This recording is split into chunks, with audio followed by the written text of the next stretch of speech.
Gavin Esler. Well, joining me now, the historian David Starkey, the author of Chavs, Owen Jones, and the author and broadcaster Drida Say Mitchell. Thanks very much to you all for coming in. Do you think this has been a profound cultural shift this week, David Starkey? Not this week. And whether this week is a huge incident, I'm sorry, I'm a historian, will only know in the future. Only the outcome will determine. But I think what this week has shown is that profound changes have happened. The two things about these riots. The first is, in one sense, they're completely superficial. Somebody brilliantly put it there, it's shopping with violence. It's merely extended commercialism. I think, for me, the key image was the woman coolly trying on a pair of trainers outside a looted shop. So that's one aspect of it. The other, though, I think there has been a profound cultural change. I've just been rereading Enoch Powell, The Rivers of Blood speech. His prophecy was absolutely right in one sense. The Tiber didn't foam with blood, but flames lambent wrapped round Tottenham and wrapped round Clapham. But it wasn't intercommunal violence. This is where he was completely wrong. What's happened is that a substantial section of the chavs that you wrote about have become black. The whites have become black. A particular sort of violent, destructive, nihilistic gangster culture has become the fashion. And black and white, boy and girl, operate in this language together. This language which is wholly false, which is a Jamaican patois that's been intruded in England. And this is why so many of us have this sense of literally a foreign country. In that speech, Enoch Powell talked about 15 or 20 years' time, the black man having the whip hand over the white man. That's not true. What's happened is black culture. This is the enormously important thing. It's not skin colour, it's cultural. Listen to David Lammy, an archetypical, successful black man. If you turned the screen off so you were listening to him on radio, you'd think he was white. David, absolutely not at all, really. You know, of all the theories we've heard this week, this whole notion that this is down to the way that some young people may choose to speak, that people, I suppose, people, David, like myself, who may be talking a particular way, that's why we've got... Like them. You don't talk like them. Them. It's a them. This is the problem. It's a them and us culture. We can't keep thinking of this as a them and us argument. We keep talking about different communities. You keep talking, David, about black culture.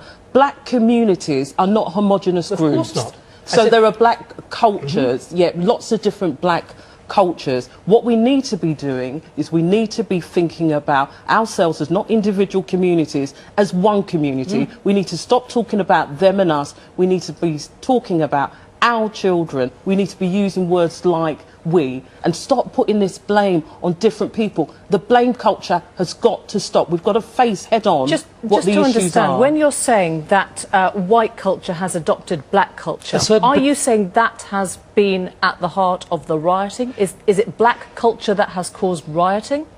Remember, what we're dealing with, listen to these boys. Listen to... I think you should answer the question, David. No, is that what you're saying, that black culture is a cause of rioting? This is the text sent by the girl who had been the Olympic ambassador, who then engages in shocking acts of looting.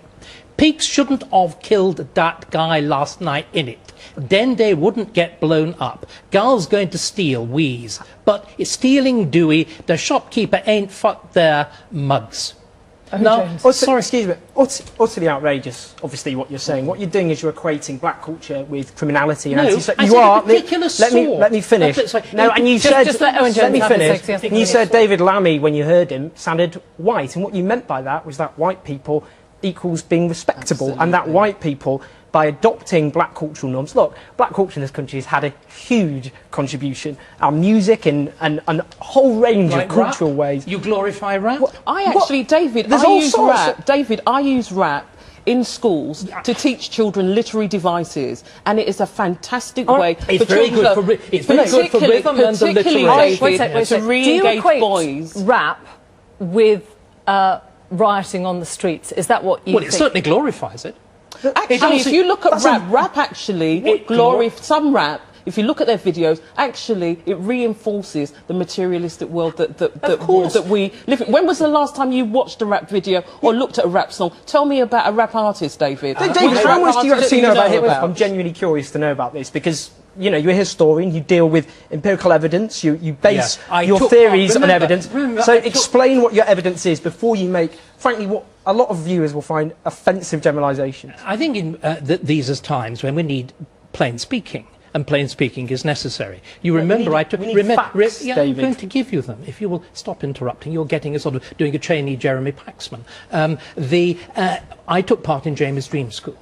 I was involved in this. We used rap. We used rap to explore particular notions of masculinity, of violence, of dominance, of the relationship between old aristocratic violent practice and modern gang culture. So I mean, it's interesting. It is historically interesting. So when we look at the facts, just bringing this back to the rioting, when we look at the facts, clearly it was not a riot that was only dominated by black people. It was there were many white people. We've seen the training that gave them courts. Are you saying those? It started as a black protest about the killing of a black man. And so, can we just have that fact absolutely a peaceful protest originally? Actually, a community protest. It very quickly ceased to be peaceful. And we've got to understand, in Tottenham in particular, okay, where, look, in this country, black people are 30 times more likely to be stopped and searched. In Tottenham, 1 in 2 people... Let me finish. 80% of gun crime is black. 1 in 2 people, 1 in 2 kids in Tottenham grow up in poverty. I know. And there's a sense of harassment by the police. And this is just the latest, let's not forget, in an example of a civilian killed in very dubious circumstances. And what the IPCC originally came up with, that made fire... It was utterly outrageous. Is it any wonder this on slightly, because David Cameron, interestingly enough, said this wasn't about race at all. He thinks it's about crime. No, he said crime, actually. Let's look at the damage to the social fabric in terms of what this says. You talked about shopping, you know, the sort of shopping violence. Shopping with violence, yeah. Do you think, Drida, that this is part of an acquisitive culture, that sort of endless consumerism? You know, it wasn't mindless rioting, it was rioting with a very clear commercial purpose. And actually we are the society, we've tricked ourselves up, because what have we emphasised to our children in terms of success? Success equals money. That's what we've been saying to our children for such a long time. Success equals money. So is it any wonder that the type of shops they were looting, it was all about materialism? And you know, if you think about it, we've had a recession. One of the issues of our recession is about the way that banks behave. We let our banks off, basically. I don't remember banks bankers. No, the analogy being made, feral bankers, feral looters. But interestingly enough, despite all this stuff on politicians, on the press, on bankers, no public buildings were attacked. Now, if you get a real political outbreak, public buildings are attacked. Can we just move on to something? So that kind of protest is okay? No, it's not okay. I mean, I don't actually think that I don't think there is a human right to riot. And but can we just right to protest? No, there's a right to protest. Yeah. But can we just sort of try and turn this around? I am not attacking these groups. What do you mean by these groups, David? What you mean by these groups? No, please. Why, you correctly say, these people feel excluded, they're poor, they can't get jobs, they're searched by the police. Now, why is it that these groups, particularly in these areas, you were saying black men... I'll give you an example. I'll give you an example, David. Can we just look at the actual... Look, can we just look at... I'll give you an example. I was on my way to this building last year, David. No, listen, OK, I'm going to stop this here, because you are using black and white culture interchangeably as good and bad. And I want to know how much damage you think this has done to the fabric of society. I think it's done very considerable amount. But what I would like to see is a recognition that what is the way out for these boys and girls? The way out. And you think that's by dropping black culture? No, I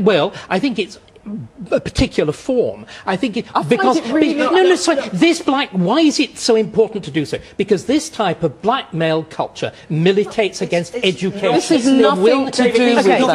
Owen Jones, there will be people watching who think that black culture is synonymous with gang culture, at least. Absolutely, and that is something which we need to obviously fight against. Look, there's an angry backlash going on at the moment, and understandably so. People felt terrorised in their own communities. I felt that, and my friends felt that. And there's a dangerous climate at the moment, I think, where to even begin to understand the underlying social and economic causes is seen as justifying mindless thuggery. And it's not to do that, but we have to accept there is a problem in this country in the sense that, for example, 1 in 5 young people are now out of work. If we're looking actually at black men in this country, young black men, it's half of all young black men. Now, if you just have a tiny proportion of people who feel they have no future, that they have no legitimate future ahead of them, just a tiny proportion take to the streets in the way that happened this week in the most tragic of ways, then that is enough to cause chaos on the streets. And unless we solve that, this will happen again and again. Thank you all very much indeed. We've run out of time, but thanks very much for coming in.